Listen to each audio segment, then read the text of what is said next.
el caso peruano, porque los ilustrados de la segunda mitad del XIX van a ser herederos de esta ilustración borbónica, de esta élite.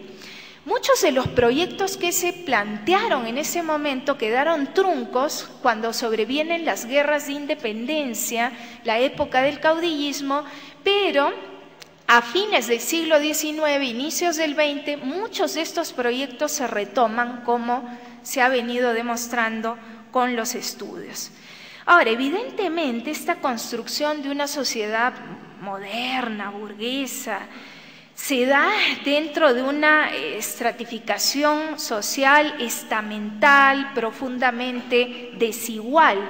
Cuando nosotros vamos a revisar el censo ordenado por el virrey Gil de Taboada hacia 1790, encontramos en Lima 52.627 personas, 17.215 son españoles, criollos peninsulares, 3.219 población indígena, 8.960 negros, esclavos o libres, y los restantes pertenecen a las castas. Un grupo muy diferente, porque en esta vocación taxonómica de la propia Ilustración los catalogaron desde, el mulato, negro, salta para atrás, quinterón, cuarterón, para tratar de clasificarlas, ordenarlas y controlarlas mucho mejor. Pero es en Lima justamente donde va a estar el núcleo social dominante, ¿no? Y es esta élite la que queremos nosotros entender.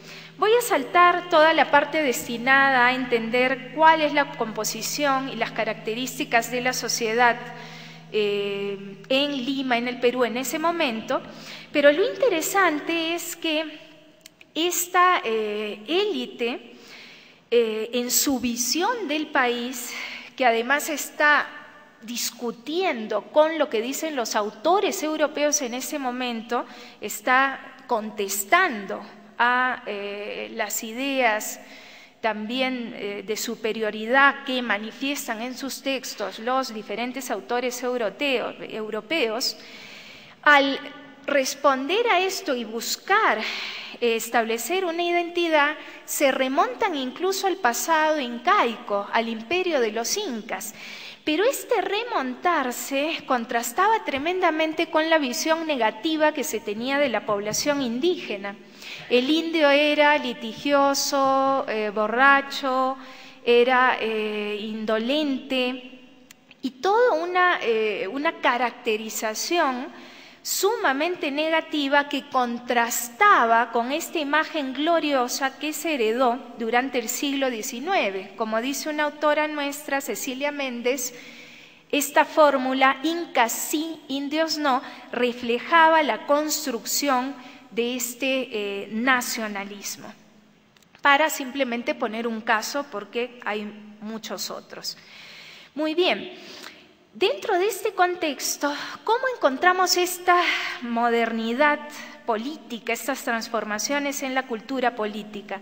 Nosotros nos hemos centrado en una de las coyunturas que es la menos trabajada, como decíamos, la de 1790, porque incluso cuando empezamos a investigar se nos decía que no se iba a encontrar nada, y esto nos generaba una sospecha porque en otros casos de América Latina sí se ha encontrado mucha información sobre el impacto de la Revolución Francesa. Este tema, que de pronto a ustedes les puede parecer muy manido, para el caso de la historiografía peruana no lo es. Es más, lo que proponemos es que se incorpore dentro de la explicación del proceso de la independencia. Y tanto en esta coyuntura como en el 1808 que encontramos, primero, un dinamismo en cuanto a la producción periodística. Esta producción periodística generó, como señalaba incluso Macera, un efecto revolucionario en el sistema de comunicaciones, porque crearon un público permanente, ¿no? Son 4 periódicos, el famoso Mercurio Peruano, pero también está la Gaceta de Lima, el Diario de Lima, el Semanario Crítico, que están hablando sobre los temas concernientes al país. Y este periodismo significó una nueva manera de pensar al país, de forjar un imaginario nacional en la perspectiva que planteaba Benedict Anderson, y es en este contexto que llegan las noticias de la revolución. Esto se da en el marco de una globalización de la información sobre el evento revolucionario, donde al producirse esta llegada enorme de noticias, incluso el poder colonial estableció la reaparición, la reapertura en 1793 de un diario para dar la versión oficial sobre los sucesos revolucionarios, que se convierte en el primer periódico de carácter internacional que tenemos, al cual no se le había dado la importancia debida porque al tratarse de un hecho externo, no iba acorde con esta construcción historiográfica nacionalista, ¿no? Que se pretendía generar. Pero también lo que encontramos es una masiva llegada, a pesar de la censura inquisitorial, a pesar de los mecanismos de control estatal, de folletos, de hojas en francés, en castellano, y es así como están circulando el discurso de Mirabeau, el discurso de un buen francés o de Pétion, el sermón del obispo de La Rochela y una serie de textos y documentos que incluyen también la Declaración de los Derechos del Hombre y del Ciudadano, mucho antes de la edición que hiciera en este virreinato Antonio Nariño, ¿no? Porque ya hacia 1791 había una discusión sobre el texto de la declaración. Pero también encontramos la vena contestataria, esta vena disidente de la que hablaba Antonio, ¿no? Y estos pasquines que empiezan a aparecer en la ciudad de Lima, esta ciudad de Lima contrarrevolucionaria, ¿no? ¿Qué hace ciudad que no procuras tu libertad? Viva la Francia y viva la libertad. Algunos que aparecieron en Huamanga, en Cusco, viva la libertad francesa y muera la tiranía española. No hay más de un Dios y Jesús que fue su legislador. Es decir, una literatura pasquinesca que tiene este efecto de cascada informativa, de generar los rumores, ¿no? Muchos de esos pasquines también se reprodujeron, generaron procesos por parte del Estado, persecuciones, por eso encontramos en los archivos policiales, en los archivos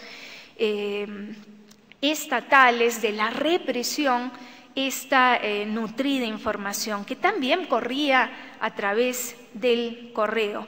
Pero son estos textos que clandestinamente entran o incluso oficialmente a través de los navíos que llegan y que aparecen en la documentación, que empiezan a ser comentados, que empiezan a ser discutidos en los espacios de sociabilidad.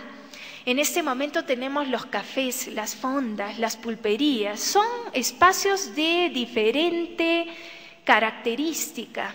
El café mismo no es un espacio solamente de élite. En los cafés, como en el más famoso de Lima, el café de bodegones, que le decían el mentidero, porque ahí surgían las bolas políticas, se tramaban las conspiraciones, se discutían los temas importantes, ahí se comentaban las noticias de Europa y las noticias de la tierra, ¿no? Ahí, por ejemplo, un catalán, Lorenzo Montblanc, había dicho: por más que hagan, la Francia siempre ha de conseguir sus intentos o lo que desea. Otro, más bien, se había enardecido a favor de la causa verdadera que defendían las naciones en contra de la impía Francia, ¿no? Y quería atrapar en esta ciudad a los que hablaban a favor de la Asamblea Francesa, ¿no? Que es un poco lo que se ha estudiado con profundidad para el caso argentino, ¿no? Lo que ha visto Pilar González Bernaldo. Entonces, son espacios donde la gente misma dice que se habla con sinceridad sobre las noticias, ¿no? Estoy citando, que llegan en reuniones frecuentes, comunes, donde asiste esta élite, donde asisten los sectores populares más altos, pero donde también asiste el teniente de policía y está conversando, discutiendo, o sea que son espacios tolerados por el poder, ¿no? Ahí un tal Muñoz había dicho: la conducta del rey cristianísimo difunto en cuanto al manejo de los caudales del real erario había sido la causa de las actuales revoluciones en Francia, ¿no? Pero no solamente en el café, las fondas son lugares interesantes. En una de ellas, en la de un francés, Fournier, se había hecho una apuesta donde participaron criollos, franceses y otras gentes para saber la fecha del aguillotinamiento de Luis XVI. Y aquel que perdió, porque además tomaron un libro para ver la fecha, había debido invitar luego a los comensales pescado, licor y se emborracharon y brindaron hasta tarde, por eso finalmente todo el mundo se enteró y porque empezaron a cantar y bueno, se armó un proceso que está una parte en la Biblioteca Nacional de Lima, otra parte en el Archivo de Sevilla y otra parte en el Archivo Nacional. Y también esto se comentó en la barbería, ¿no? En la cárcel. Joaquín Alzamora le refirió a Antonio Ramos que en breve vendrían 4 embarcaciones francesas a saquear la capital y a cargar con la plata que había en ella. Otro decía: dentro de poco, sin que tardase mucho tiempo, van a venir por la vía de Panamá, enviados por la Convención, y van a arrasar con toda la plata de las iglesias de Lima, ¿no? Evidentemente todo esto llevó a un proceso muy grande. ¿Cómo vamos de tiempo? No, creo que voy a sintetizarlo, que estos temas me apasionan, ¿no? Cómo la gente va hablando, conversando, discutiendo, ¿no? A pesar de la censura. Y quería hacer un poco hablar a los personajes. Otro personaje, Antonio Lama, decía: yo soy limeño y no francés, ¿no? Y estaba en contra de todas las acciones del regicidio.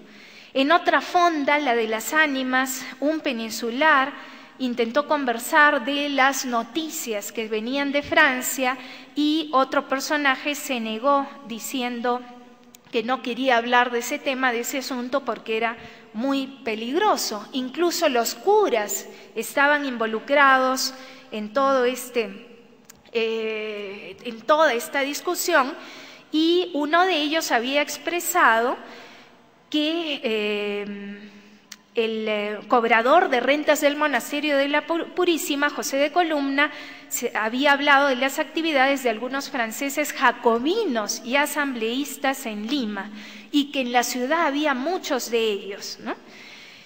Un cajero también, Blas de Tellería, había mencionado que iba a hablar de las noticias que traen, en varias ocasiones se había ofrecido hablar de las noticias que traen las gacetas, pero que él no las creía porque eran gacetas oficiales, ¿no? Y acá surgía el tema de la incredulidad, ¿no?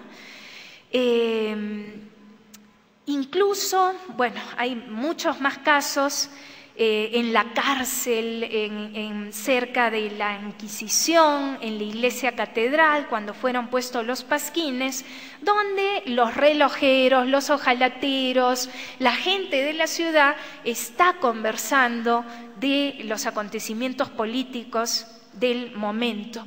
Esto mismo va a pasar en 1808.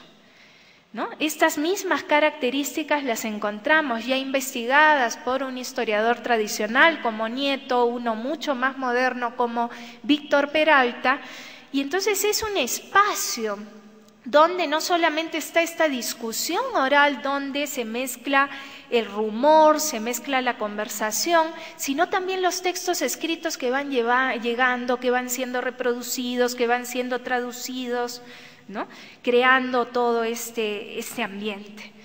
Pero también son los pregoneros, ¿no? Que debían pregonar, ¿no? la guerra de España contra Francia, que debían pregonar que la gente donara para la causa,